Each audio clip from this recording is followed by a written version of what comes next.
Hello class 8 students, this is your science teacher Agrima Rawat. So we have been doing chapter number 7, conservation of plants and animals. In the previous video we have talked about deforestation. Now it is the turn of the second topic, that is biodiversity. So first we should be knowing what does biodiversity mean. Biodiversity का मतलब क्या है? तो biodiversity दो word से मिलकर बना हुआ है. यहाँ देखिए, बायो एंड डाइवर्सिटी. अगर हमें ये दोनों समझ आ गए तो हमें आराम से बायोडाइवर्सिटी समझ आ जाएगा. Okay, so diversity, what does diversity mean? Diversity means variety. Variety हम इस तरह समझते हैं. चलिए एक एग्जांपल लेते हैं. आपको शर्ट लेनी थी एक. आप एक शॉप पे गए. शॉप वाले से आपने बोला भैया मुझे शर्ट देखनी है. तो उसने आपको 2 शर्ट निकाल के दिखा दी. उसके पास 2 शर्ट से क्या होता है? 2 शर्ट में क्या वैरायटी है? कोई वैरायटी नहीं है उसके पास, है ना. फिर आप उस शॉप से निकल के दूसरी शॉप पे गए. आपने उससे बोला भैया शर्ट दिखा दीजिए. उसने आपको 10-20 शर्ट निकाल के दिखा दी. है ना उसके पास वैरायटी. अब इसमें से आराम से चूज़ कर सकते हैं.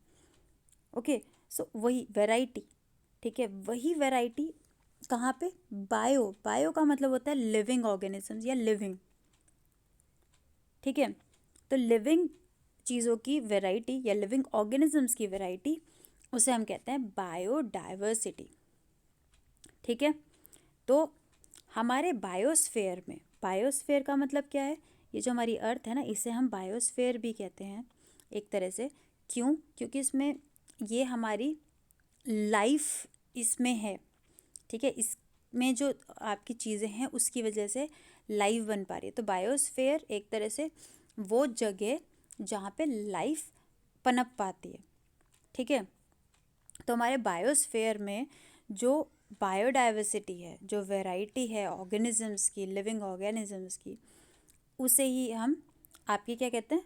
वैरायटी या आपके बायोडाइवर्सिटी. ओके, अगर हम डिफ़ाइन करना चाहें बायोडाइवर्सिटी को तो हम कैसे डिफ़ाइन करेंगे? The number and variety of life forms such as plant, animal, micro organism in an area. ठीक है, मतलब साफ है. आपके नंबर और वैरायटी अलग अलग लाइफ फॉर्म्स की, जैसे कि प्लांट्स हो गए, एनिमल्स हो गए, और माइक्रो ऑर्गेनिज्म कितने अलग अलग टाइप के हैं.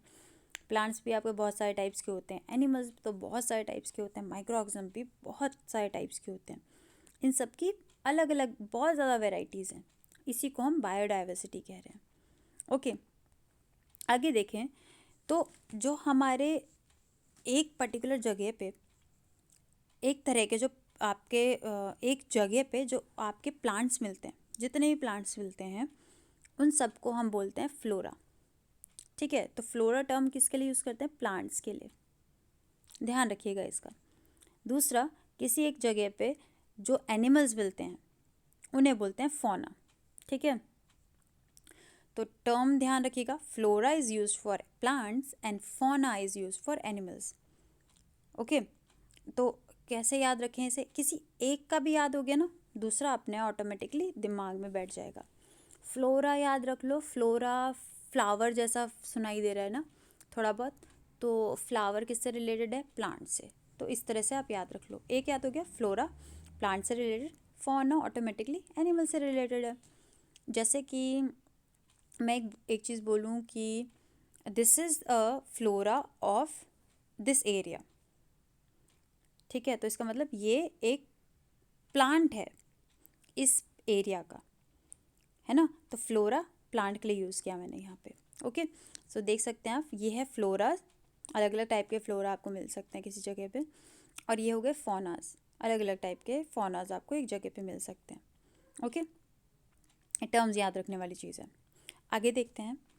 एक टर्म आएगा अभी, स्पीसीज़. स्पीसीज़ से हम क्या समझते हैं? हिंदी में बोलते हैं प्रजाति. अब प्रजाति हम किसे कहते हैं? कुछ ऑर्गेनिजम्स जो एक ग्रुप में है, एक ग्रुप ऑफ पॉपुलेशन है, ठीक है, ऑर्गेनिजम्स की.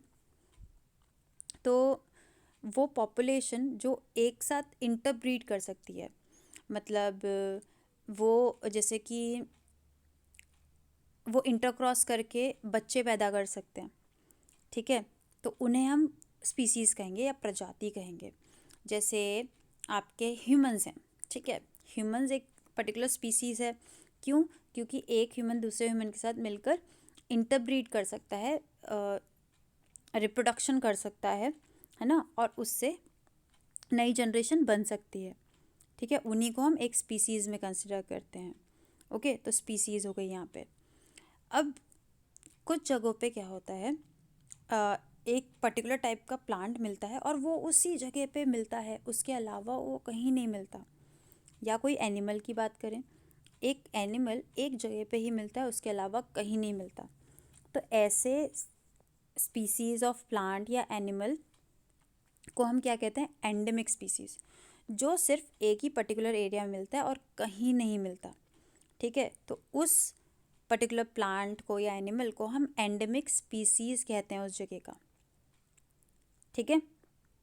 उसको वहाँ पे प्रिजर्व करके रखना बहुत ज़्यादा ज़रूरी है, या कंजर्व करके रखना बहुत ज़्यादा ज़रूरी है। क्यों? क्योंकि वो अगर यहाँ पे ख़त्म हो गया तो फिर दुनिया से ही ख़त्म हो जाएगा, क्योंकि कहीं और तो मिलता ही नहीं है ना। अच्छा, एक और टर्म आती है यहाँ पे, एंडेंजर्ड। तो एंडेंजर्ड का क्या मतलब है? अब कुछ एनिमल्स क्या हैं जो कि एक्सटिंक्शन फेस कर रहे हैं, मतलब ख़त्म होने की कगार पर हैं। ऐसे एक आपके कुछ एनिमल्स की बात हम करें तो कुछ टाइम पहले, अराउंड 10-20 ईयर्स पहले, एक एडवर्टाइजमेंट बहुत ज़्यादा चला था टीवी पे, जो कि था प्रोजेक्ट टाइगर, ठीक है। प्रोजेक्ट टाइगर क्या है? प्रोजेक्ट टाइगर हमारी गवर्नमेंट ऑफ इंडिया ने लॉन्च किया था। क्यों किया था? क्योंकि टाइगर जो थे इंडिया में, उनका नंबर बहुत ज़्यादा कम हो गया था, वो ऑलमोस्ट ख़त्म होने के कगार पे थे इंडिया में। और ऐसा हमारे देश में ऐसा हम नहीं देख सकते कि पूरी तरह से टाइगर ख़त्म हो जाए, ठीक है, क्योंकि वो कहीं ना कहीं, जैसे मैंने पिछली वीडियो में बताया था कि कहीं ना कहीं हमें भी इफ़ेक्ट करेंगे अगर वो सारे टाइगर्स मर गए, ठीक है। तो ऐसी स्पीसीज जो कि एक्सटिंक्शन फेस कर रही हो या उनके नंबर बहुत ज़्यादा कम हो गए हों, ऐसे इतने ज़्यादा कम हो गए हों कि अगर वो थोड़े और मर गए तो पूरी प्रजाति ख़त्म हो जाएगी, ठीक है। जो खतरे की कगार पे हैं उन्हें हम बोलते हैं एंडेंजर्ड एनिमल्स। बात समझ आई? ठीक है, तो दो टर्म आए यहाँ पे, एंडेमिक स्पीसीज़ जो कि एक पर्टिकुलर जगह पे ही मिलती है, और एंडेंजर्ड स्पीसीज़, जैसे टर्म ही बता रहा है, एंडेंजर्ड, डेंजर में है जो, ठीक है, खतरे पे हैं। क्यों खतरे में है? क्योंकि उनके नंबर बहुत ज़्यादा कम हो गए हैं, और ऐसे ही कम होते गए तो ख़त्म हो जाएंगे, एक्सटिंक्ट हो जाएंगे, ठीक है। एक और टर्म आता है एक्सटिंक्ट, जो कि पूरी तरह से ख़त्म हो गए। Okay, I hope you have understood this. Thank you.